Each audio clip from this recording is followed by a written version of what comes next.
بسم اللہ الرحمن الرحیم۔ ہماری کوشش ہے کہ ہم آپ کو یہ عرض کر سکیں کہ دین صرف اور صرف وہی خداوندی میں محدود ہے۔ اگر انسان اس کے متعلق کچھ سوچتا ہے تو سوچنے پر تو کوئی پابندی نہیں، انسان اس کے متعلق کوئی استدلال کرتا ہے تو استدلال پر بھی کوئی پابندی نہیں۔ اپنے کسی فکر کے نتیجے پر استشہاد کرتا رہے، اس سے بھی کوئی خاص فرق نہیں پڑتا۔ فرق اس وقت پڑتا ہے جب انسان اپنی سوچ کی ادنا درجے کی شمولیت کو وحی خداوندی کے ساتھ ملا کر، یعنی اپنی سوچ کو وحی خداوندی میں کے ساتھ ملا کر پھر اس کے بعد ایک نتیجہ برآمد کرے، اور وہ اس نتیجے کو من جانب اللہ سمجھے۔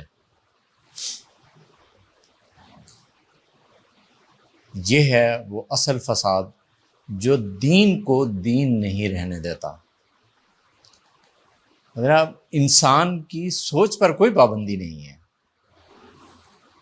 انسان ہے تو ظاہر ہے سوچے گا، انسان ہے اس سے استدلال بھی کرے گا، وہ اس سے استشہاد بھی کرے گا، استخراج بھی کرے گا، استنباط بھی کرے گا، سب کچھ انسان ہے۔ انسان اپنے ذہن کو روک نہیں سکتا ایسے کام سے، لیکن اس بات سے تو روک سکتا ہے نا کہ جہاں اس کا استدلال، استخراج، استنباط، یہ ساری چیزیں شامل ہو جائیں، اسے کم از کم اللہ کے دین سے الگ تو رکھ سکتا ہے نا، یہ تو وہ کر سکتا ہے۔ جب انسان اپنی سوچ کے متعلق اس حد تک متعصب ہو جائے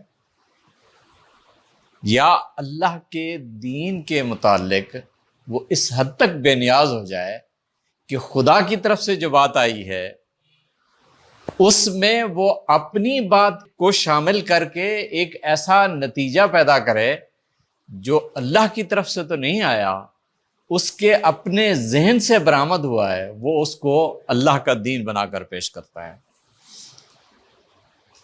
یہ ہے بنیادی فساد کی جڑ، یہ ہے بنیادی فساد، یہ ہے وہ جڑ جس سے امت کے اندر افتراق پیدا ہوا ہے۔ انسان کی سوچ پر پابندی کوئی نہیں لگا سکتا، لیکن یہ پابندی تو انسان پر لگی ہوئی ہے کہ وہ خدا کے دین میں اپنی مرضی شامل نہ کرے، اپنی سوچ اس میں نہ ڈالے۔ اب آپ ایک بات پر غور فرمائیں کہ انسانی سوچ میں اور وحی خداوندی میں کتنا بڑا فرق ہے۔ جب آپ حقیقت کے متعلق کوئی ججمنٹ پاس کرتے ہیں، کوئی قضیہ بناتے ہیں، کوئی بات، کوئی خبر بتاتے ہیں،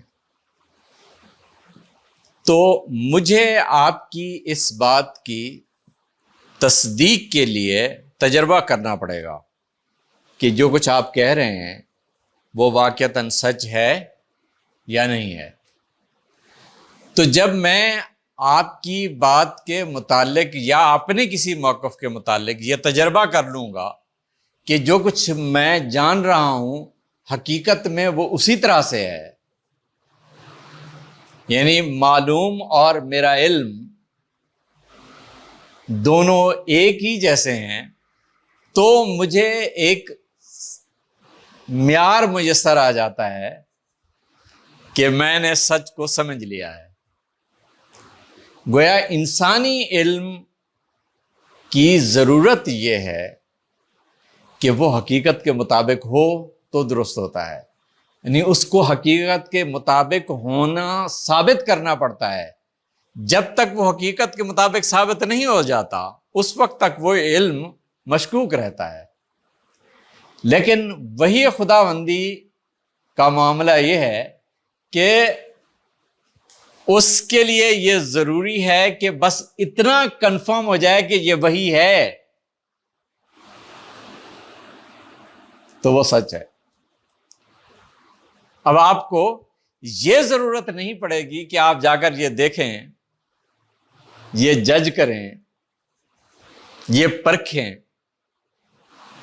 کہ جو کچھ یہاں بیان کیا گیا وہ واقعتاً ہے کہ نہیں ہے۔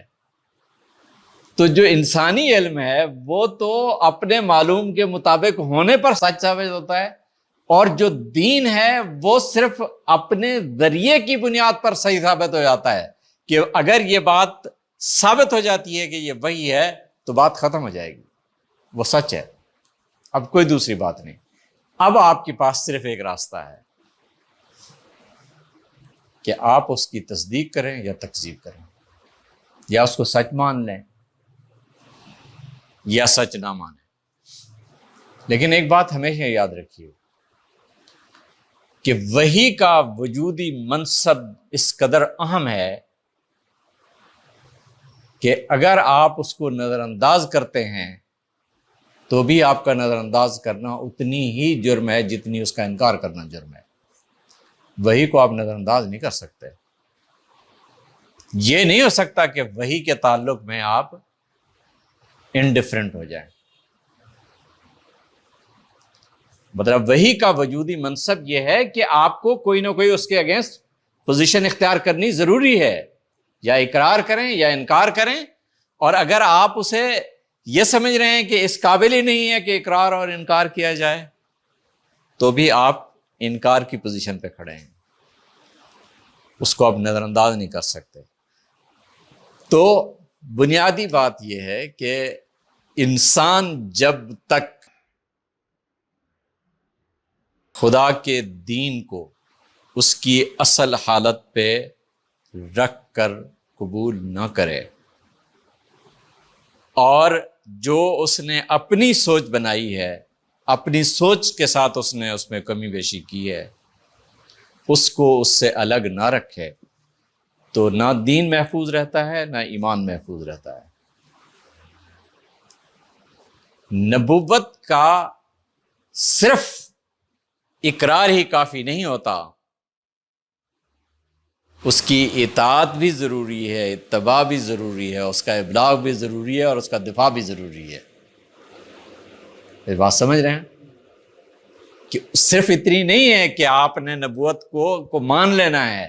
اگر آپ نبوت کو مان رہے ہیں تو یہ آپ پر فرض ہے کہ اس کی اطاعت کریں، اس کی اتباع کریں، اس کا ابلاغ کریں اور اس کا دفاع کریں، اور دفاع اسی حالت میں کریں جس حالت میں وہ نازل ہوئی ہے، اس میں کسی درجے میں کوئی کمی بیشی نہ آئے۔ تو اگر آپ نے دین کے متعلق بے نیازی اختیار کی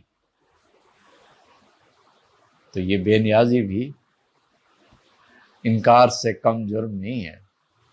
السلام علیکم ورحمۃ اللہ۔